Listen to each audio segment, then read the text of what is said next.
Assalamualaikum warahmatullahi wabarakatuh. Berjumpa lagi di channel kita Edi Prayitno, Menachem Ali Official, Geraha Mu'alaf dan Geraha Mu'alaf TV. Seperti biasa setiap malam Jumat kita menghampiri para pemirsa sekalian untuk sebuah kajian yang istimewa. Pada malam hari ini saya masih ditemani oleh Ustadz Menachem Ali. Assalamualaikum Ustadz. Waalaikumsalam warahmatullahi wabarakatuh. Pada malam hari ini kayaknya kita masih meneruskan topik yang kemarin, yaitu masalah Isra Mi'raj ya. Ini kalau kita melihat kisah ini di kitab Perjanjian Lama, terutama di kitabnya orang Yahudi atau orang-orang Kristen, di sana juga ada cerita nabi-nabi juga melakukan Mi'raj ya, yaitu naik ke sorga atau naik menuju ke langit. Beberapa kisah di sana disebutkan Nabi Yakub juga bermimpi, bahkan di dalam mimpinya disebutkan di sana ada sebuah tangga tersebut juga menuju ke sorga. Dan akhirnya beliau juga tertidur di sebuah batu, dan batu itu dinamakan Bethel. Kemudian Henok juga melakukan atau mengalami kejadian serupa. Kemudian kemarin juga sudah kita bahas, terutama Nabi Muhammad SAW juga mengalami hal itu. Bagaimana mengenai ini Ustadz? Silakan Ustadz. Baik, terima kasih Pak Edi yang sudah memberikan pengantar kepada pemirsa merujuk pada peristiwa akbar yang dialami oleh orang-orang besar. Yeah. Orang-orang besar yang saya maksud itu adalah orang-orang yang memiliki kualifikasi spiritual tingkat tinggi, dan itu tercantum di dalam Alkitab, baik itu kitab Perjanjian Lama ataupun kitab Perjanjian Baru. Bahkan juga tercantum di dalam Al-Quranul Karim. Jadi kalau kita membaca narasi berkaitan dengan pengalaman spiritual dari orang-orang besar ini, kita akan menemukan jejak dokumen yang dapat kita baca dari tradisi bahasa Yunani ataupun tradisi bahasa Ibrani, bahkan juga tradisi bahasa Arab itu sendiri. Nah, saya lebih fokus untuk kajian kita pada malam hari ini sebagai pengantar. Kita akan lihat apa yang telah dialami oleh Henokh. Henokh itu adalah seorang manusia besar yang dikenal dalam tradisi Ibrani dengan sebutan Henokh, tapi dalam versi bahasa Arab disapa dengan sebutan Ahnuh. Dan ini kita bisa baca dalam tulisan Arba'i Sa'adia Gaon, seorang rabi besar yang diakui kualitasnya dan posisinya sebagai penerjemah Alkitab berbahasa Ibrani ke dalam bahasa Arab.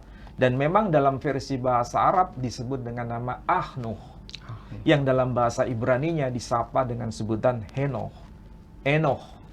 Nah, kalau kita mulai baca di dalam kitab Kejadian, barangkali Pak Edi bisa baca versi bahasa Indonesia, Alkitab terbitan Lembaga Alkitab Indonesia atau LAI, kitab Kejadian pasal pasal 5. Kejadian pasal 5. Ayat yang ke-21 atau lebih tepat 23-24. Coba dicek. Kejadian pasal 5 ayat pasal 5 23 sampai 24. Jadi Henokh mencapai umur 365 tahun. Dan Henokh hidup bergaul dengan Allah, lalu ia tidak ada lagi sebab ia telah diangkat oleh Allah. Coba ulangi lagi Pak Edi. Jadi Henokh mencapai umur 365 tahun dan Henokh hidup bergaul dengan Allah. Lalu ia tidak ada lagi sebab ia telah diangkat oleh Allah. Nah, perhatikan. Kitab Kejadian pasal 5 ayat 24 menjelaskan bahwa usia Henokh itu di bumi itu sangat panjang. Usianya 365 tahun. Ini usia yang cukup panjang kalau diukur dari generasi kita sekarang. Ya. Bahkan ada juga manusia yang lebih panjang umurnya di masa sebelum atau setelah zamannya Henoh, yakni Nabi Nuh. Oh ya. Dan tidak akan saya bahas ini. Tapi kita konsentrasi pada tokoh yang bernama Henoh, usianya 365 tahun.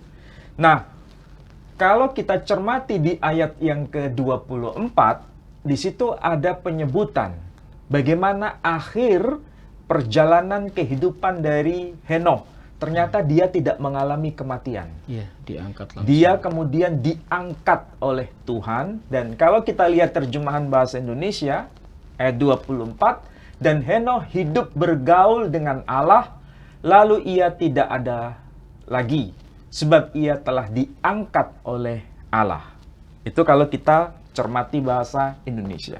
Sekarang kita perhatikan, ini saya bawakan dokumen yang kalau kita baca versi bahasa Arabnya ini, Sifr At-Ta'win, Yunani Arabi. Sifr At-Ta'win itu kalau diterjemahkan sama dengan kitab Kejadian. Ya. Yunani Arabi dalam bahasa Yunani dan bahasa Arab. Ini berarti teks ini diambil dari versi teks Septuaginta. Teks Septuaginta itu berarti kitab Perjanjian Lama dalam bahasa Yunani. Kemudian diterjemahkan ke dalam bahasa Arab. Dan ini merupakan produk dari kalangan gereja Ortodok Koptik. Ini yang saya beli di Mesir. Dan kalau kita lihat di bagian awal, tertulis At-Tarjamah As-Sab'iniyah lil Kitabil Muqaddas. Artinya ini terjemahan kitab LXX. Apa itu LXX? 70. Berarti ini maksudnya terjemah kitab Septuaginta. Ya. As-Sab'iniyah lil Kitabil Muqaddas berkaitan dengan Alkitab Al-Muqaddas. Nah, di sini juga disebutkan kalau kita lihat di sini ada dua bahasa kan? Nah, coba cermati di bagian dalam. Di bagian dalam ini memang kita menemukan ada versi bahasa Arabnya, ada versi teks Septuaginta bahasa Yunani. Perhatikan, di ayat yang ke-24, bandingkan dengan yang versi bahasa Arabnya. Kita baca yang di sini ya, yang versi bahasa Arabnya. Wa arda ahnuh. Nah, disebutkan ahnuh. Karena ini pelafalan versi bahasa Yunan, bahasa Arabnya. Wa arda ahnuhullah. Dan Henoh berjalan bersama Allah, bergaul bersama Allah.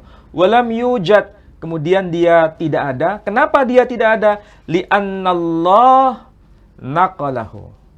Dan kemudian Allah telah mengangkatnya. Jadi mengangkatnya ini menunjukkan bahasa kita sama dengan mi'raj.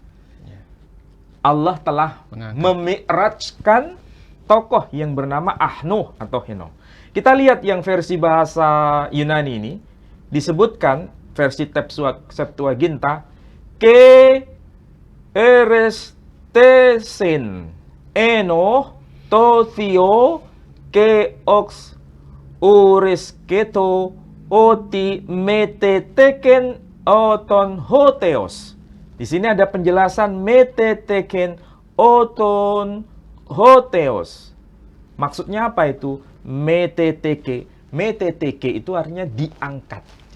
Ini diangkat bukan dalam makna secara ruhnya, tapi diangkat dalam makna jasadnya. Jadi jasadnya sekaligus ruhnya itu diangkat. Itu makna dari bahasa Yunani kalau kita cermati versi teks Septuaginta. Metetheken auton hotios. Jadi dia telah diangkat kepada Tuhan. Kalau kita paham bahasa Yunani seperti ini, berarti apa yang dialami oleh Nabi kita Muhammad SAW itu bukan sesuatu yang sifatnya eksklusif. Sudah terjadi di masa-masa sebelumnya terhadap orang-orang besar. Salah satunya adalah Henoh. Hanya saja Henoh mi'raj, dia tidak kembali.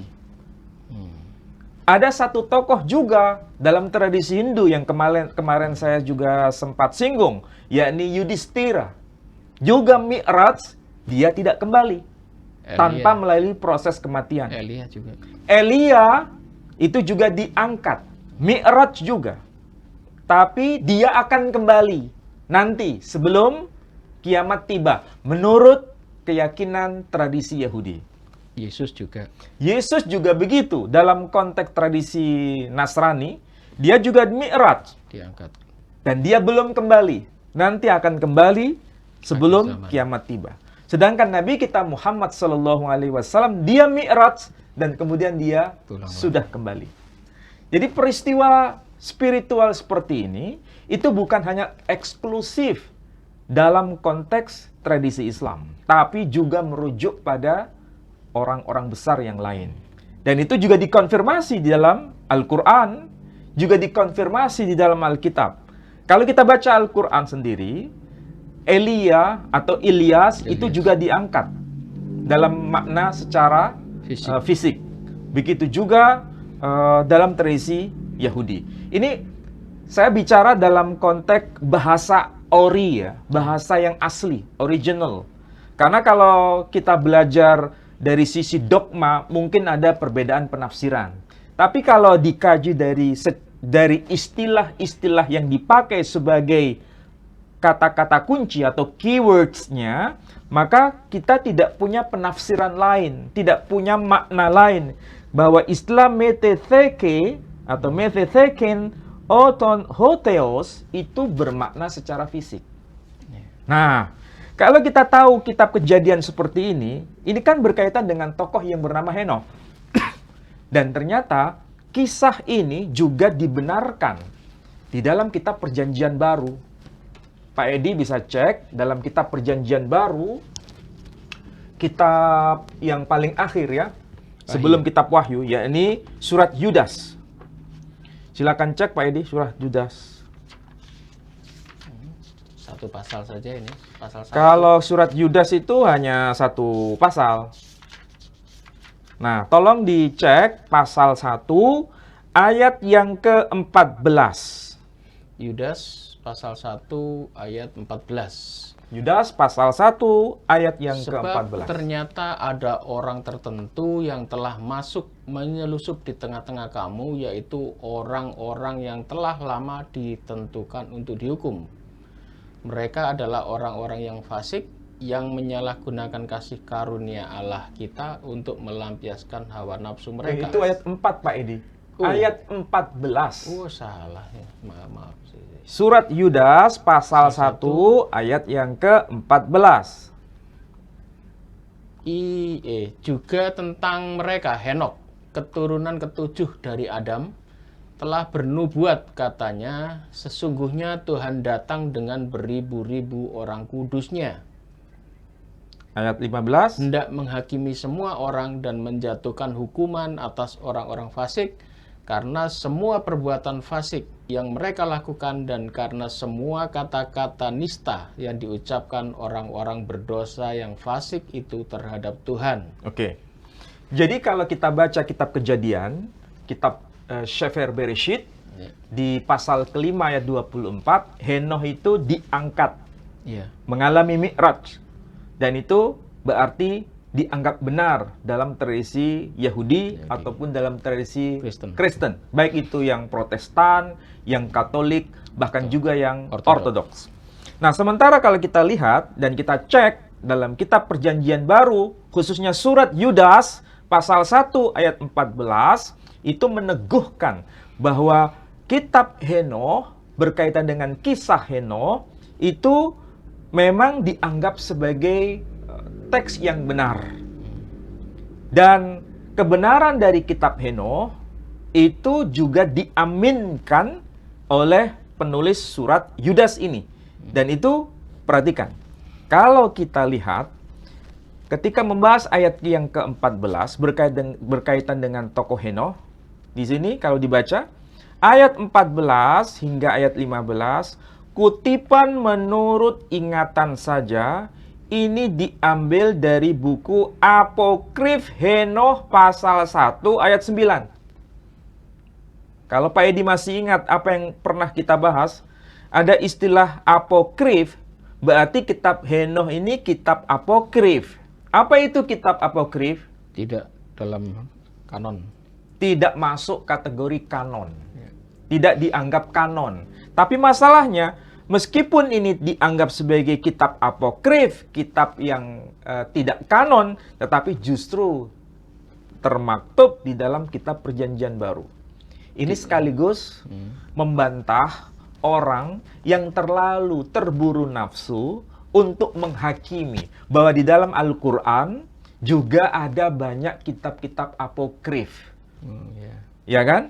Pertanyaannya, kalau misalnya, Pak Edi kan pernah bertanya kepada saya dulu, Nabi Isa membuat burung dari tanah liat, itu tidak ada di dalam Injil kanonik, tidak ada di dalam Alkitab Perjanjian Baru versi yang sekarang. Tapi memang ada itu di dalam Injil apokrif.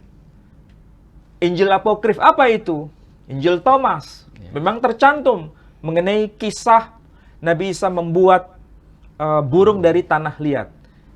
Itu termaktub dalam Injil apokrif. Tapi kenapa itu dianggap sebagai dongeng? Dianggap sebagai sesuatu yang bukan wahyu, tapi itu merupakan kisah legenda. Karena ada termaktub dalam Injil apokrif. Tapi masalahnya di dalam kitab Perjanjian Baru ini disebutkan mengenai kisah Henoh. Dan kisah Henoh yang berkaitan dengan ayat 14 ini justru mengambil dari apa yang disebut kitab apokrif, yakni kitab Henoh. Apakah ini bermakna bahwa itu merupakan dongeng? Apakah itu merupakan sesuatu yang sifatnya bukan wahyu? Nah, ini kan kita harus adil. Standar ganda. Kan tidak boleh apa yang tercantum dalam Quran itu dianggap ada kitab apokrif dianggap dongeng. Sementara apa yang termaktub dalam kitab Perjanjian Baru, Alkitab Kristen, juga ada kutipan dari apokrif kitab Henoh dianggap kebenaran. Ini yang namanya standar ganda. Standar ganda. Nah, Pak Edi sendiri sudah menjawabkan. Berarti tidak boleh kita sebagai akademisi atau kita sebagai peneliti mengatakan bahwa bebek itu mamalia, sedangkan ayam itu unggas. Padahal antara bebek dengan ayam itu sama-sama genre-nya itu, genusnya itu adalah unggas. Jadi nggak boleh tebang pilih itu. Nah, ini menyadarkan ya kepada kita semua. Nah, kalau begitu, apa yang tertulis dalam kitab Perjanjian Baru ini memang ada informasi bahwa Henoh mengalami pengangkatan Mi'raj dan itu diaminkan oleh kitab Perjanjian Baru dan itu dianggap sebagai sesuatu yang benar menurut tradisi Kristen. Nah, kalau kita mencermati ini, maka kita juga harus tahu apa yang tercantum di dalam kitab Perjanjian Lama itu juga. Bahwa bukan hanya Henoh yang mengalami itu semua, tapi juga ada tokoh-tokoh lain. Meskipun itu dalam bentuk yang berbeda. Contohnya adalah Nabi Yakub. Nah, Nabi Yakub mengalami hal yang mirip, meskipun tidak sama persis ya. Ternyata ada lokasi yang di situ merupakan tempat di mana malaikat itu naik turun. Dan itu merupakan pintu surga. Nah, coba cek Pak Edi. Di dalam kitab apa itu? Kejadian 28. Kejadian pasal 28. Silakan cek. Kejadian pasal 28. Ayat 11. Kejadian 28 ayat 11. Silakan di Kejadian 28 baca Pak Edi. Ayat 11. Ia sampai di suatu tempat dan bermalam di situ karena matahari telah terbenam. Ia mengambil sebuah batu yang terletak di tempat itu dan dipakainya sebagai alas kepala, lalu membaringkan dirinya di tempat itu.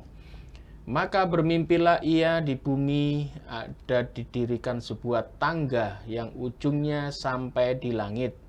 Dan tampaklah malaikat-malaikat Allah turun naik di tangga itu. Oke. Jadi berdasarkan ayat ini, Nabi Yakub itu mengalami semacam mimpi ya. Vision. Mimpi ya. Bukan mimpi dalam arti mimpi kita seperti orang tidur, bukan itu. Penampakan. Tapi ini vision. Dan kalau diterjemahkan dalam bahasa Arabnya itu ru'yah, mengalami ru'yah dia. Nah, perhatikan pada ayat yang ke-12. Maka bermimpilah ia. Mimpi apa itu? Di bumi ada didirikan sebuah tangga yang ujungnya sampai di langit, dan tampaklah malaikat-malaikat Allah turun naik di tangga itu. Nah, ketika dia mengalami vision seperti itu, dia telah membaringkan dirinya dan meletakkan batu di kepalanya. Kalau kita baca kitab-kitab Talmud, ya, ini memang agak beda, ada beda tafsir antara versi Samaria dengan versi Yahudi. Kalau menurut versi Samaria, itu lokasinya di kawasan Samaria. Lokasi di mana Yakub mengalami vision tadi. Itu di kawasan Samaria. Itulah sebabnya tempatnya disebut Bet-El. Bet-El itu kalau diterjemahkan dalam bahasa Arabnya sama dengan Baitullah, rumah Tuhan. Bait suci. Bait suci. Dan itu di kawasan Samaria, menurut tafsir tradisi Samaria. Nah, sementara kalau kita lihat dalam kitab Talmud sendiri, itu kawasan yang merujuk di wilayah Yudea. Ya, kawasan itu. Dan ini ada kaitan dengan kota Yerusalem. Nah, kota Yerusalem yang sekarang ini, itu kan ada semacam batu besar, ya, itu. Yang kita kenal dalam bahasa Ibrani itu dengan sebutan Avon Hastiye. Jadi itu yang disebut batu pondasi. Tempat tabut itu ya? Nah, disitulah tabut diletakkan. Makanya batu kalau dikatakan itu batu karang. Kalau bahasa kita namanya batu karang. Batunya itu besar, disitulah tempat tabut diletakkan. Nah, dalam tradisi Yahudi, kitab Talmud menyebutkan, disitulah naik turun malaikat. Pintu surga katanya. Dan disitulah ada kaitan dengan pintu surga. Itulah sebabnya, pada ayat yang ke-16, Pak Edi, tolong dibaca. Ketika Yakub bangun dari tidurnya, berkatalah ia, sesungguhnya Tuhan ada di tempat ini dan aku tidak mengetahuinya. Nah, perhatikan ya, saya bacakan dari teks yang saya punya ini ya. Ketika Yakub bangun dari tidurnya, berkatalah ia, sesungguhnya Tuhan ada di tempat ini dan aku tidak mengetahuinya. Ia takut dan berkata, alangkah dahsyatnya tempat ini. Ini tidak lain dari rumah Allah. Yang kalau kita mengerti bahasa Ibraninya disebut Bet-El. Di sini ada penjelasan. Ini pintu gerbang surga. Dari situ kita bisa memahami, Pak Edi. Maksudnya apa kita bisa memahami? Ketika Nabi SAW, Nabi kita, Khataman Nabiyyin, Muhammad SAW, Mi'raj, itu dari mana menuju ke mana? Masjidil Haram. Dari Masjidil Aqsa. Jadi Mi'rajnya itu dari Masjidil Aqsa menuju Sidratul Muntaha. Nah, kalau dari Masjidil Aqsa itu tepatnya di mana? Di batu karang itu. Yang ada Dome of the Rock sekarang itu ya. Nah, sekarang ini dibangun kubahnya yang berwarna kubah emas. Dari situlah Nabi menginjakkan kakinya, kemudian naik ke langit. Dan di situ yang menurut Nabi Yakub, malaikat itu naik turun pintu surga. Dan itu yang disebut pintu surga. Jadi ini sebetulnya ada mata rantai, ya, ada mata rantai. Saya bicara ini bukan dari tafsir saya. Sekali lagi saya hanya mengutip. Mengutip apa? Mengutip apa yang tertulis dalam kitab Talmud, bahwa lokasi itu adalah tempat naik turunnya malaikat dari surga ke bumi, dari bumi ke surga. Bahkan bukan Talmud aja, ini di kitab Kejadian. Dan dalam kitab Kejadian memang disebutkan itu. Tapi ini ada dua versi ya. Ada versi Samaria, ada versi Yahudi. Tapi sama-sama menyepakati ada tempat di mana Yakub meletakkan kepalanya di atas batu itu, dan di atas batu itu adalah tempat yang disebut Betel, rumah suci. Dan disitulah ada Malaikat. pintu surga, Ada karena pintu surga. malaikat naik turun di situ. Nah, kalau kita cermati demikian, ketika malaikat menuju sampai tingkat langit. Kalau tradisi Islam itu kan menjelaskan, Nabi itu tidak berjalan sendiri kan, menuju ke kawasan yang lebih Tinggi. jauh. Memang itu dibersamai oleh Jibril, ya, Gabriel kalau bahasa Ibrani. Tapi di tempat yang disebut Sidratul Muntaha, Gabriel tidak sanggup untuk menyertainya. Hanya Nabi sendiri. Nabi sendiri yang bertemu dengan Allah Azza wa Jalla. Dan Gabriel tidak sanggup menyertainya. Tapi hanya tabir ya? Atau Ya, itu kalau dalam narasi begitu, tapi ini para ulama berbeda pendapat. Apakah itu bermakna fisik atau hanya vision? Dan ini saya kira tidak terlalu penting. Tapi yang jelas di situ, kenapa malaikat sendiri tidak sampai menyertai Nabi? Dan malaikat siapa di sini? Ternyata dalam tradisi Islam menyebutkan Gabriel. Jibril. Pertanyaannya, Gabriel itu siapa? Sampai-sampai malaikat Gabriel tidak sanggup menyertai Nabi SAW. Kira-kira Gabriel itu siapa? Pak Edi penasaran enggak? Dan ingin tahu tidak? Oh iya. Karena dalam bahasa Quran kan tidak dijelaskan secara detail. Hanya disebut Jibril atau Jabrail. Dan kita bisa baca dalam kitab Al-Quran, surah Al-Baqarah itu. Dibaca Jabrail atau juga bisa dibaca Jibril.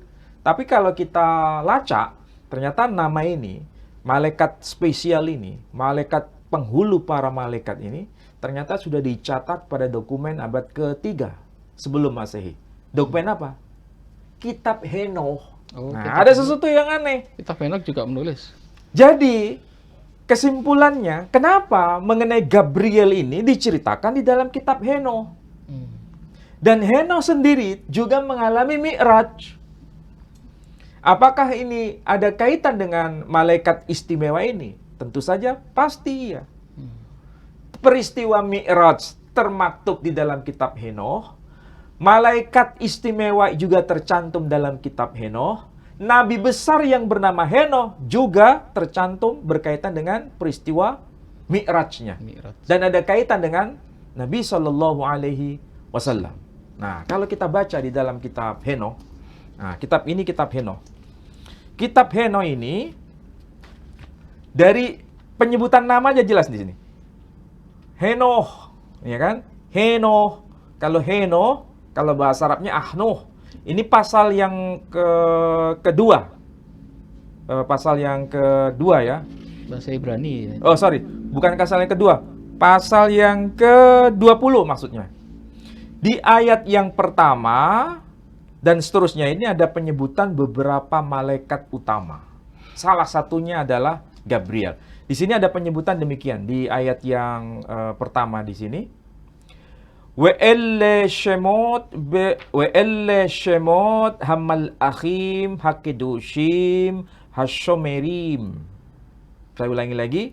We'elle shemot hamal akhim hakedushim hashomerim.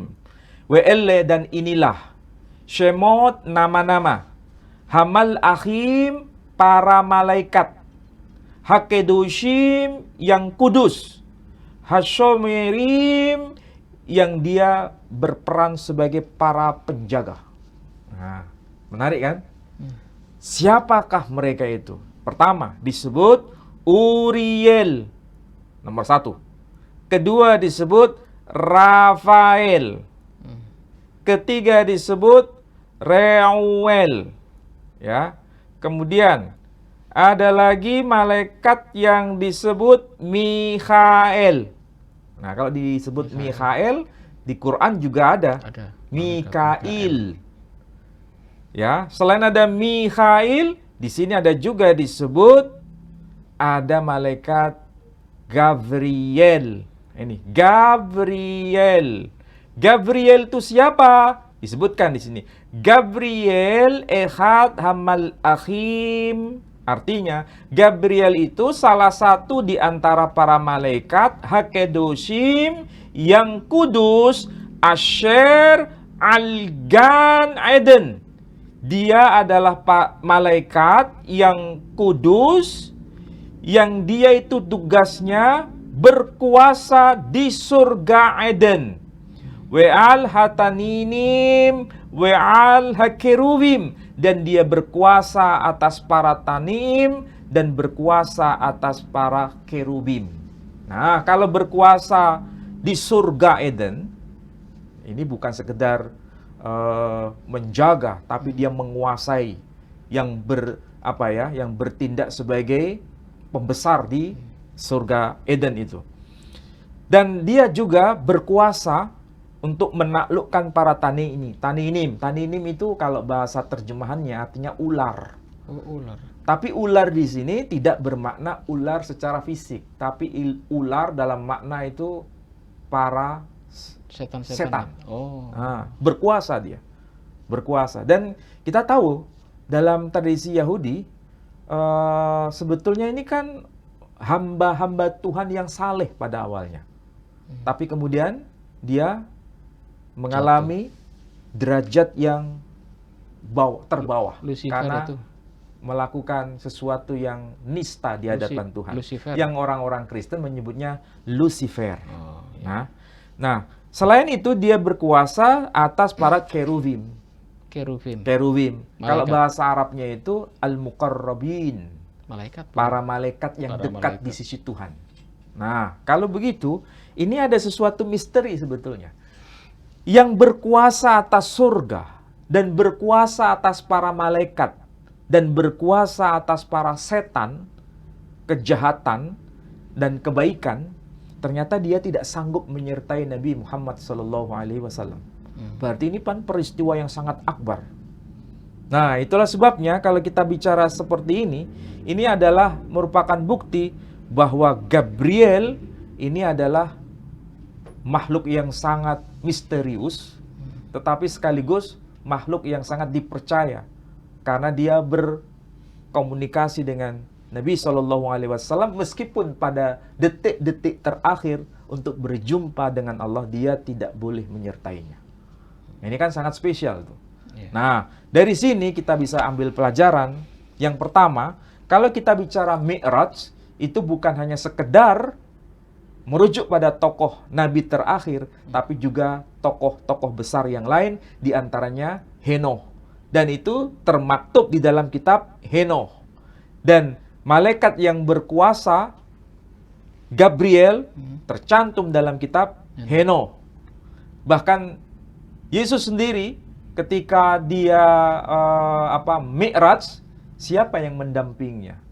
Kalau kita baca kitab-kitab Ortodok Koptik, ternyata dia juga Mi'raj didampingi oleh Gabriel. Malaikat Jibril. Oh.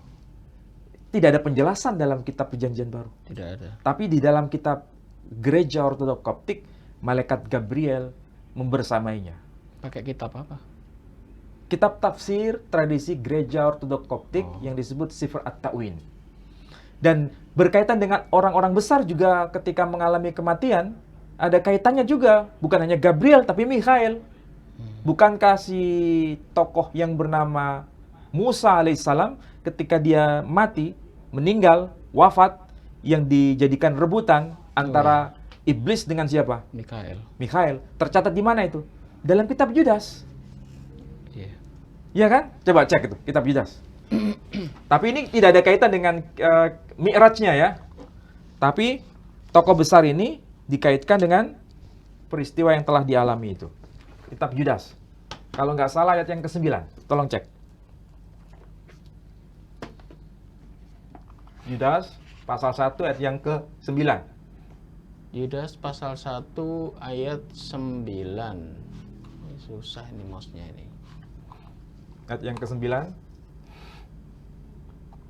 Nah itu, yang bawah. Nah, tetapi penghulu malaikat Mikael ketika dalam suatu perselisihan bertengkar dengan iblis mengenai mayat Musa, tidak berani menghakimi iblis itu dengan kata-kata hujatan, tetapi berkata, kiranya Tuhan menghardik engkau. Nah, perhatikan ya. Ini lagi-lagi bicara mengenai penghulu para malaikat yang diceritakan di dalam kitab Henoh, Mikhail, ya kan? Iya. Dan ini ada kaitan dengan pribadi yang sangat agung yang bernama Musa. Dan ada kaitan dengan yang disebut iblis. Nah, kalau kita lihat dalam tradisi teks Vulgata atau teks-teks Kristen, selalu dikaitkan dengan Lucifer. Ya kan? Berarti ini ada satu mata rantai, ada pesan yang saling berkelindan di sini. Iya. Lagi-lagi ini tercantum di mana? Di kitab Henoh. Jadi nampaknya kitab Henoh itu kitab rahasia. Tapi malah tidak dikanonkan ya. Loh, kalau tidak dikanonkan betul. Tidak dikanonkan di mana? Tidak dikanonkan dalam kitab gereja gereja Katolik. Memang tidak dikanonkan. Protestan juga. Di dalam gereja Protestan tidak dikanonkan. Tapi ingat, teks Henoh, kitab Henoh dikanonkan di dalam kitab gereja Ortodok Tuwahido, yakni gereja Ortodok Ethiopia. Dipakai gitu. Dipakai. Jadi masalahnya sekali lagi perdebatan mengenai apokrif, kanonik sampai sekarang sudah tuntas atau belum? Belum tuntas. Iya. Makanya bagi gereja Ortodok Ethiopia, kitab Henoh itu kitab suci, bukan apokrif. Masuk dalam kanon. Masuk dalam kanon kitab Perjanjian Lama. Dan itu sama dengan statusnya kitab Yudit bagi saudara kita kaum Katolik. Iya. Itu juga dianggap sebagai kanonik. Meskipun Protestan menolaknya sebagai kanonik. Dianggap wahyu, tapi dianggap apokrif, tapi palsu. Nah, sementara kalau ini tercantum kitab Henoh di dalam Perjanjian Baru, kutipannya ada di dalam kitab suratnya Yudas. Meskipun ada penjelasan kan dalam gereja Katolik ini. Ini kan tadi saya kutip dari mana? Dari ini kan? Ya, kitab suci Perjanjian Baru dengan pengantar dan catatan terbitan tahun 1982 Umat Katolik Indonesia oleh Dirjen Bimas Katolik. Penerbitnya apa? Arnoldus ND. Dan memang di sini disebutkan apa tadi? Apokrif Henoh. Jelas kan? Supaya nanti nggak salah tafsir. Nah, disebutkan apa ini? Apokrif Henoh. Jelas kan? Mengakui sendiri bahwa ini apokrif, tapi tercantum dalam kitab suci. Silakan itu direnungkan bahwa peristiwa Nabi SAW kalau seandainya itu dianggap sesuatu yang dongeng, ini ada problem. Berarti tidak pernah baca kitab-kitab seperti yang saya suguhkan tadi. Biasanya begini Pak Edi, biasanya Nabi SAW tuh mi'raj ke Masjidil Aqsa, ya kan? Mi'raj ke Masjidil Aqsa. Namanya Masjidil Aqsa berarti harus ada bangunannya. Biasanya dibantah begitu kan? Itu aja dibahas. Ya kan? Padahal kita sudah bahas kemarin bahwa tidak harus ada bangunannya. Itu adalah lokasi yang suci. Meskipun belum ada bangunannya atau bangunannya itu sudah runtuh, tetap dianggap sebagai tempat Masjidil Aqsa, masjid tempat bersujud. Ini sebetulnya kalau kita mengerti bahasa Timur Tengah, pasti akan paham yang saya maksud. Ini bukan hanya dalam konteks Islam, konteks Kristen juga begitu. Ketika menyebut gereja, Yesus kan pernah berkata, di atas batu karang ini aku dirikan gerejaku. Itu ketika dia ngomong kepada siapa? Petrus. Di atas batu karang ini aku dirikan gerejaku. Gereja di situ apakah merupakan bangunan? Belum ada. Bukan bicara soal bangunan. Iya toh? Nah, dan itu tempat karang tadi ya? Kenapa? Bait suci yang di tempat itu. Tidak ada hubungan. Oh, tidak ada hubungan. Tidak ada hubungan. Tapi dia mencoba mengambil ilustrasi. Di atas batu karang ini, Petra. Petra, dari situlah nanti muncul nama Petrus. Aku dirikan gerejaku. Eklesia. Nah, kalau disebut eklesia, kalau bahasa kita menyebut gereja. Nah, masalahnya, apakah itu harus dipahami sebagai bangunan gereja? Bukan begitu maksudnya. Sama seperti Masjidil Haram. Ketika disebut Masjidil Haram, apakah bangunannya seperti yang kita bayangkan sekarang? Cuman kotak Ka'bah aja. Cuma hanya Ka'bahnya doang. Dan di situ kosong, tidak ada apa-apa. Berarti orang-orang sholat menghadap Ka'bah, itu langsung tanpa ada Atap. atap, Tanpa ada langsung dengan bangunan. langit. Iya, betul. Ya kan? Kalau panas ya kepanasan, kalau hujan Kehujanan. ya kehujanan. Iya, iya. Tapi sudah disebut masjid, hanya merupakan tempat. Tidak ada atap, tidak ada bangunan, disebut tempat suci. Sama seperti ketika Yesus sendiri, ketika mengusir orang-orang yang berjualan di rumah suci. Itu kan berada di halaman bait suci. Di halaman bait suci pada masa itu, apakah sudah ada bangunannya? Tidak ada kan? Itu merupakan tanah lapang. Itu seperti pasar terbuka gitu ya. Seperti pasar terbuka. Tapi itu dianggap sebagai Baitullah. Bait suci. Bait Hamikedas. Apakah itu merupakan bangunan suci? Tidak ada, itu lapangan. Tapi dalam penggambaran mereka biasa digambarkan gedung itu. Ya, kan ada 3 kawasan Pak Edi. Ada yang disebut halaman bait suci, ada yang disebut ruang kudus. Maha Kalau Kudus. ruang kudus itu ada bangunannya. Iya. Ada yang disebut ruang Maha maha kudus. Kudus. Di situ ada tabut. Pertanyaannya, ketika Yesus mengusir para penjual dan para pedagang, ya kan? Dan itu diporak-porandakan dagangannya itu di mana lokasinya? Di halaman. Di halaman. Pertanyaannya, di halaman itu ada bangunannya enggak? Nggak ada. Tidak ada, langsung hujan kehujanan, panas kepanasan, tapi sudah dianggap sebagai Bait Hamikedas, bait suci. Apakah sudah ada bangunannya? Nggak ada. Tidak ada. Jadi disinilah sebetulnya kita harus cerdas memahami apa itu Masjidil Haram, apa itu Masjidil Aqsa, ya kan? Apa itu Bait Hamikedas, itu maksudnya. Ya.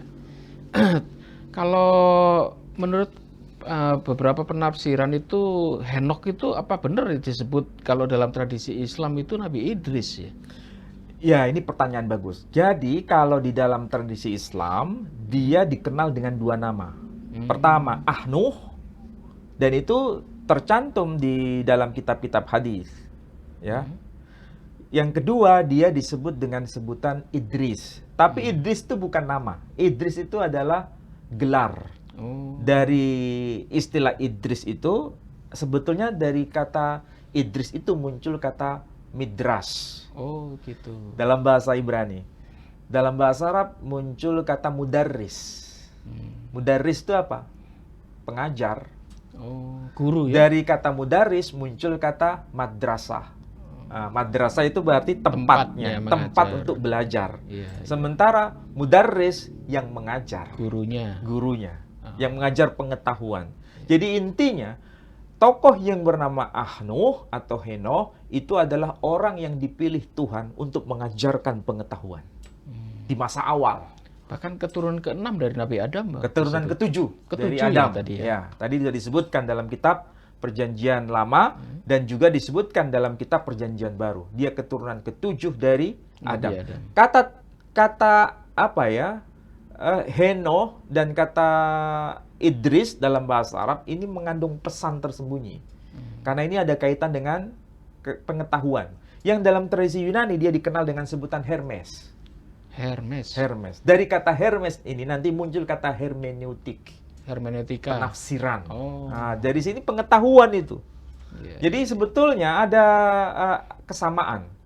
Tapi kalau kita jumpai dalam tradisi Mesir kuno, tokoh Henokh atau Idris ini dikaitkan dengan Osiris, Dewa. dewa Osiris, dan itu adalah dewa pengetahuan. Oh. Dewa yang menyebarkan pengetahuan. Iya, iya. Saya tidak tahu apakah ini memang ada semacam grand design dalam bahasa yang berbeda, tapi tokoh yang dimaksud itu sama, tapi dikenalkan dengan nama yang disesuaikan dengan masing-masing bahasa setempat. Ada Osiris, ada Idris, ada Ahnuh, ada Henokh, merujuk pada subjek yang sama. Ya memang waktu itu nama itu masih belum benar-benar dipakai ya. Nah, Sebutan-sebutan bisa ya. Sebetulnya kasus begini itu di Timur Tengah sudah lumrah Pak Edi. Satu orang itu kadang-kadang memiliki lebih dari 1 nama, Punya bahkan 2 nama. Gelar-gelar juga. Iya, seperti Petrus saja. Itu kan bukan nama aslinya. Nama aslinya kan Simon. Iya. Kemudian disebut Petrus. Dia disebut Kefas. Jadi Simon, Bin.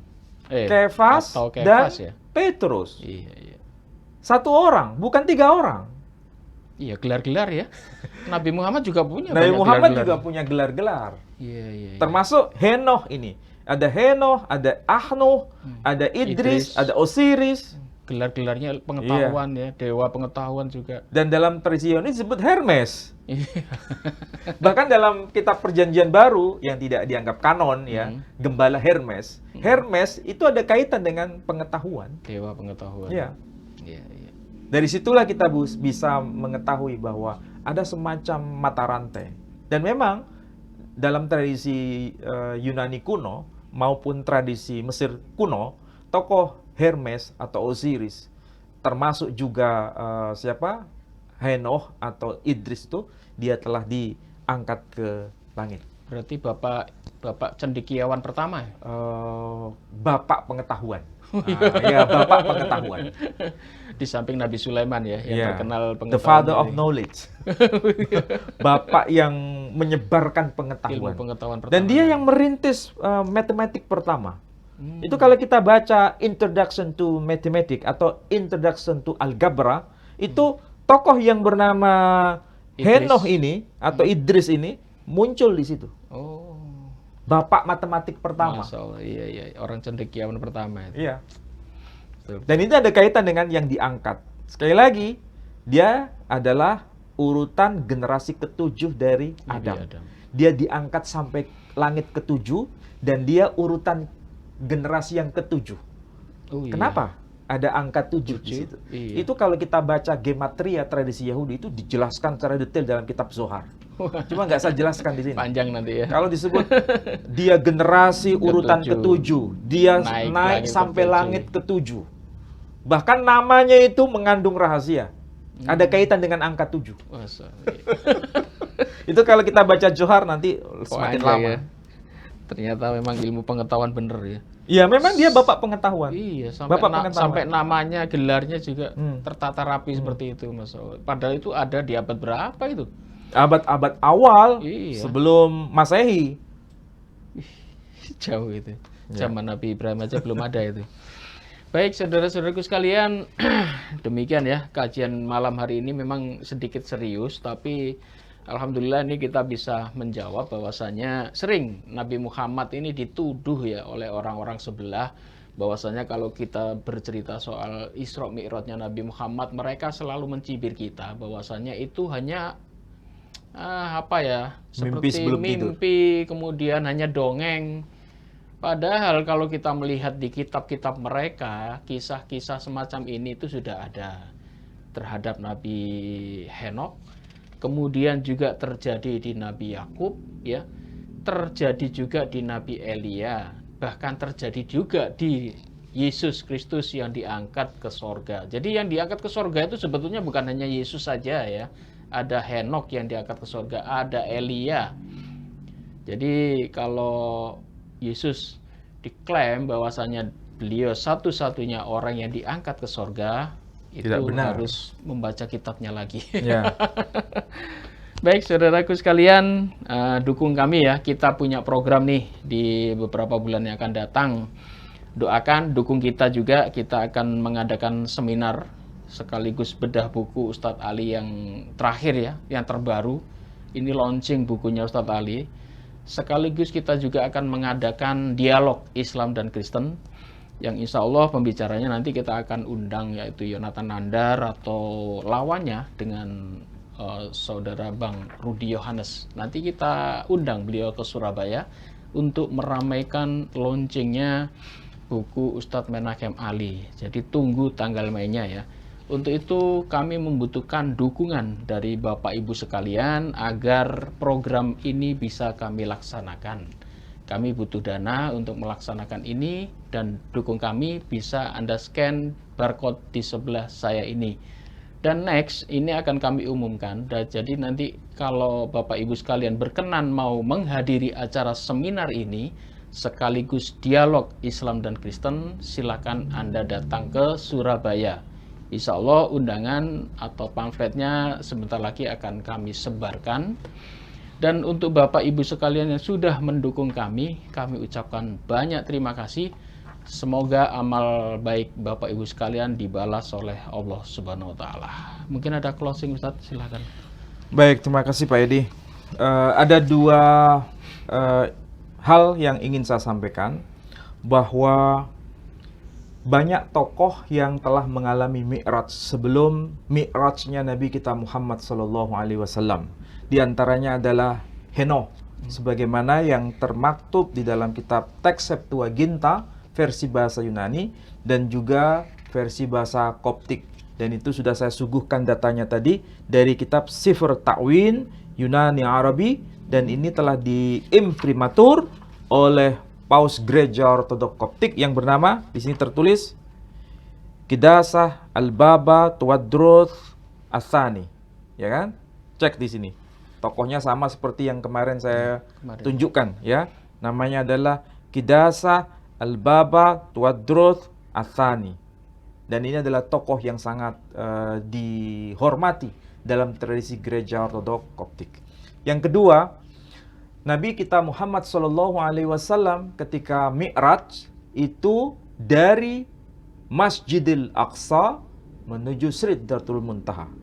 Sidratul Muntaha itu adalah tempat yang tertinggi. Dan itu ada kaitan dengan lapis langit yang ketujuh. Dan ini ada kaitan dengan peristiwa Henokh. Henokh juga mengalami hal yang sama sampai ke langit ketujuh menurut kitab Zohar. Dan kalau kita bicara mengenai Nabi kita Muhammad Mi'raj dari Masjidil Aqsa, di situ ada batu karang yang disebut Avon Hastiye, dan disitulah tempat naik turunnya malaikat, dan di situ juga ada yang disebut pintu surga. Saya kira demikian Pak Edi. Baik, demikian saudaraku sekalian, kita sudah membahas rahasia pintu surga. Ternyata itu ada di bumi, ya. Jadi, dan itu letaknya juga ada di dekat Masjidil Aqsa. Di situ ada Dome of the Rock yang ada kubah kuning, itu ada batu, dan itu adalah tempatnya pondasi dari tabut. Di situ tempat Maha Kudus. Tabut. Iya, dan itu juga adalah tempat sujud. Tempat Maha Kudus itu adalah tempat untuk sujud. Karena di situ tidak sembarangan orang masuk. Biasanya adalah imam-imam tinggi, ya, yang bisa masuk, imam besar. Bahkan kalau bukan imam besar masuk ke sana, ada kejadian di Alkitab sampai meninggal itu, ya. Karena dia lancang masuk ke tempat Maha Kudus. Demikian, selalu ada yang baru di kajian kita. Tunggu minggu depan kita akan membahas yang lebih hebat lagi. Demikian, mohon maaf jika ada salah kata. Wabillahi taufik wal hidayah. Wassalamualaikum warahmatullahi wabarakatuh. Waalaikumsalam warahmatullahi wabarakatuh.